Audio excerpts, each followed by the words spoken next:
किसी भी देश का सेंट्रल बैंक उस देश की बैकबोन होता है पैसों और कमाई के मामले में। इकोनॉमिक या आर्थिक सिचुएशंस को देखना, उसे मॉनिटर करने से लेके महंगाई कंट्रोल करना, ये सब सरकार का नहीं, उस देश की सेंट्रल बैंक का काम है। इंडिया का central bank reserve bank of India है और recently reserve bank of India ने अपनी एनुअल रिपोर्ट पब्लिश की है। ये बेसिकली हमारे आरबीआई के पिछले साल का रिपोर्ट कार्ड है। हमें इस रिपोर्ट से काफी इंपॉर्टेंट इन्फॉर्मेशन मिल सकती है एज अ इन्वेस्टर और as a citizen of India. तो कैसे हैं आप सब? मेरा नाम है दीपक त्रिपाठी और आज के इस वीडियो में हम इसी रिपोर्ट को अपनी जरूरत के हिसाब से पढ़ेंगे और समझेंगे। हम आरबीआई का काम समझेंगे, कुछ बेसिक बैंकिंग और इकोनॉमिक्स के कॉन्सेप्ट समझेंगे और इस रिपोर्ट में से जो कि करीब 350 पेज बड़ी है, उस रिपोर्ट में से आरबीआई की कमाई, अपने देश की कमाई, महंगाई, बैंक्स के नुकसान यानी कि एनपीए और देश में हुई इन्वेस्टमेंट जैसी चीजों के बारे में बात करेंगे और ये समझेंगे कि as a citizen of India और एज अ इन्वेस्टर हमारा क्या फायदा है, हमारे लिए क्या जरूरी इन्फॉर्मेशन है इस रिपोर्ट में। और ये एक और ऐसा वीडियो है जो कि आप जनरली यूट्यूब पे नहीं देखेंगे और बहुत इंपॉर्टेंट है आपके लिए। तो चलिए चिंतलों, पहले रिजर्व बैंक के काम समझो कि आखिर करता क्या है। हमारे देश में पैसों से रिलेटेड सब कुछ ये कंट्रोल और गवर्न करता है। कौन कौन से नोट्स होंगे से लेके उन नोट्स के छपने तक उसे कंट्रोल करना, रेगुलेट करना, बैंकों में पैसा देना, सरकार को पैसा देना, महंगाई कंट्रोल करना, foreign exchange reserves, gold reserves को अपने पास रखना, इकोनॉमिक एक्टिविटीज और अलग अलग पॉलिसीज डिजाइन करना ताकि देश की आर्थिक हालत और बेटर होती चली जाए। ये सब कुछ आरबीआई करता है। ये देश में एग्जिस्ट कर रहे सभी टाइप के बैंकों का बैंक है, हमारी सरकार का बैंक है। हम अपना अकाउंट एसबीआई, एचडीएफसी, आईसीआईसीआई में खुलवाते हैं और एसबीआई, एचडीएफसी, आईसीआईसीआई आरबीआई में अपना अकाउंट खुलवाते हैं। अब किसी भी और ऑर्गेनाइजेशन की तरह आरबीआई भी अपनी कुछ रिपोर्ट्स में अपनी सारी इन्फॉर्मेशन रिलीज करती है, खुद से रिलेटेड, देश की आर्थिक सिचुएशन से रिलेटेड, और उनकी एनुअल रिपोर्ट इन सभी रिपोर्ट्स की माई बाप होती है क्योंकि इसमें सब कुछ लिखा होता है और डिटेल में लिखा होता है। इस बार आरबीआई की एनुअल रिपोर्ट में कई इंपॉर्टेंट हाइलाइट्स हैं, जिसमें से एक सबसे इंपॉर्टेंट ये है कि हमारे देश के सेंट्रल बैंक ने काफी पैसा कमाया है इस बार। आरबीआई की इनकम 46% से बढ़कर 2,35,000 करोड़ हो गई है, जिसका सीधा मतलब ये है कि अब आरबीआई के पास ज्यादा पैसे हैं। वो और ज्यादा रेगुलेशंस बनाने में, नई पॉलिसीज लाने में, रेगुलेट करने में हमारे लिए लगा सकती है। साथ ही वो उस पैसे को गवर्नमेंट को भी दे सकती है एज लोन। और एक बहुत इंपॉर्टेंट चीज ये है कि जो गवर्नमेंट से आपको सब्सिडीज मिलती हैं उनका और आरबीआई की इनकम का डायरेक्ट रिलेशन होता है। तो अगर गवर्नमेंट और आरबीआई चाहेंगी तो आपको सब्सिडीज में भी एक इंक्रीमेंट दिख सकता है। ये सारे इसके पॉजिटिव आउटकम्स हैं और एज इन्वेस्टर आरबीआई जहां भी इस पैसे को लगाएगा उस सेक्टर में आपके लिए इन्वेस्टमेंट अपॉर्चुनिटी क्रिएट हो सकती है। तो ध्यान रखना इस चीज का।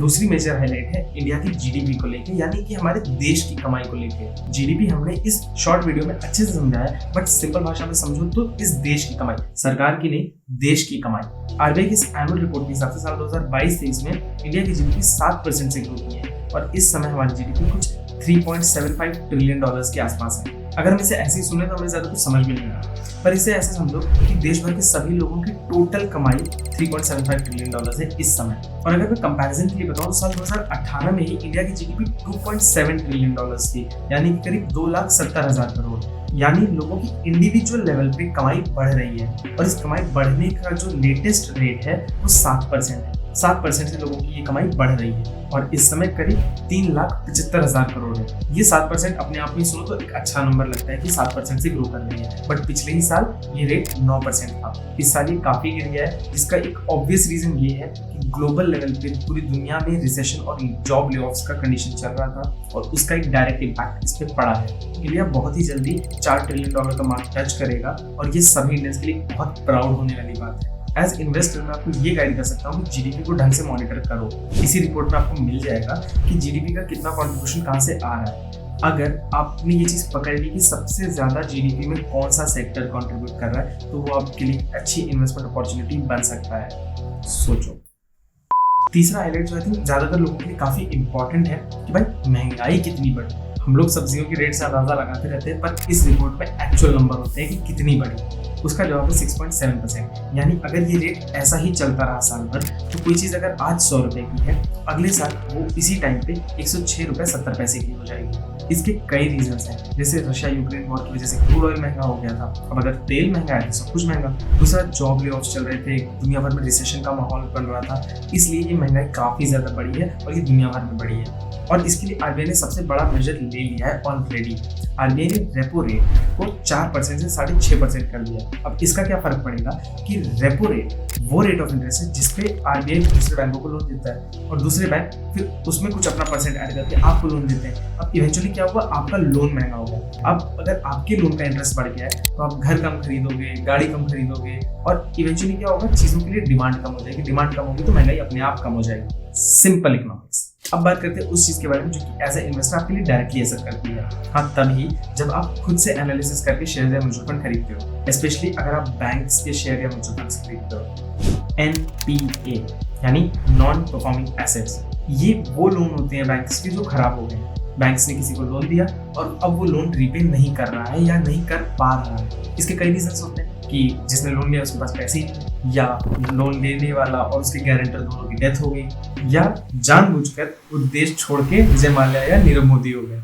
तो ऐसे केसेस में बैंक्स को उनका लोन का पैसा वापस नहीं मिलता और उसे वो एनपीए डिक्लेयर कर देते हैं। किसी भी बैंक के पास जितनी ज्यादा अमाउंट का एनपीए होगा वो उतना ज्यादा खराब है। पर इस साल हमने ये नोटिस किया कि हमारे सभी टाइप के बैंक्स में एनपीए कम हुआ है। इस चार्ट को देखिए, पीएसबी यानी public sector bank, private sector banks लिखा हुआ है और एससीबी यानी शेड्यूल्ड कमर्शियल बैंक्स, वो छोटे छोटे रीजनल बैंक्स होते हैं। तो सभी के एनपीए पिछले कुछ सालों में कॉन्स्टेंटली गिरे हैं और अब वो सब एक अच्छे परसेंटेज में है। ये जो नंबर्स आप देख रहे हैं कि हर साल कम हो रहा है, ये टोटल लोन दिए हुए में से कितना परसेंट एनपीए हो गया है वो बता रहा है। इसका मतलब कॉन्स्टेंटली एनपीए कम हुए हैं और अब एक बहुत अच्छी पोजीशन पे है। और लास्ट में एज इन्वेस्टर और एज सिटीजन ऑफ इंडिया दोनों के लिए एक अच्छे नंबर नहीं है कि फॉरेन डायरेक्ट इन्वेस्टमेंट में काफी गिरावट देखने मिली है हमें। फॉरेन डायरेक्ट इन्वेस्टमेंट या एफडीआई वो पैसा होता है जो बाहर के इन्वेस्टर्स या बाहर की गवर्नमेंट हमारे देश में करती है। ये इन्वेस्टमेंट डायरेक्टली स्टॉक मार्केट में भी हो सकती है या डेवलपमेंटल प्रोजेक्ट्स में भी हो सकती है, जैसे रोड्स, डैम्स, पोर्ट्स, डिफेंस। तो एफडीआई एक बहुत इंपॉर्टेंट नंबर है हमारे देश के पर्सपेक्टिव से और इस साल हमने उसमें बड़ी गिरावट देखी है। अगर आप मुझसे इसका रीजन पूछ रहे हो तो मेरे ओपिनियन में इसका आंसर लिक्विडिटी है। मैंने इस लिक्विडिटी वाली वीडियो में अच्छे से इस प्रॉब्लम को एड्रेस किया है। मैंने सारे कॉन्सेप्ट समझाए हैं कि क्यों मेरे ओपिनियन में ये एक बड़ा प्रॉब्लम है पूरे इन्वेस्टमेंट मार्केट के लिए पूरी दुनिया में और ये कब तक चल सकता है। इस वीडियो के बाद इसको जरूर देखना, बहुत सारे कॉन्सेप्ट्स क्लियर होंगे। अब इन सब के अलावा रिपोर्ट में बहुत सारे अच्छे डेटा पॉइंट्स हैं, जैसे कि गवर्नमेंट के अलग अलग फाइनेंशियल स्कीम्स कैसा परफॉर्म की हैं किसानों के लिए, छोटे छोटे बिजनेस के लिए, फेक करेंसीज में हमें गिरावट देखने मिली है, हमें फ्रॉड्स के अमाउंट में गिरावट देखने मिली है और इस तरीके की बहुत सारी अच्छी इन्फॉर्मेशन इस रिपोर्ट में है। अगर आपको ये रिपोर्ट पढ़नी है तो रिपोर्ट का लिंक डिस्क्रिप्शन में डाल दूंगा। मैं ये रिकमेंड करूंगा कि आप में से हर आदमी इस रिपोर्ट को एटलीस्ट एक बार खोले, एक जनरल स्क्रॉल करो, आपको समझ में आएगा कि इसमें कितने इंपॉर्टेंट डेटा पॉइंट्स हैं। आपको आपके इंटरेस्ट का जरूर कुछ ना कुछ मिलेगा और उसको अच्छे से पढ़ना, बहुत अच्छी इन्फॉर्मेशन मिलेगी। ठीक है, तो इतना था इस हफ्ते की वीडियो के लिए। वीडियो पसंद आई हो और लगा हो कि कुछ नया, कुछ अलग सीखा तो वीडियो को लाइक कर लेना, चैनल को सब्सक्राइब कर लेना, हमें हमारे सारे सोशल मीडिया हैंडल्स पे फॉलो कर लो, सारे लिंक्स डिस्क्रिप्शन में मिल जाएंगे और हम मिलते हैं आपसे नेक्स्ट वाली वीडियो में। Bye bye.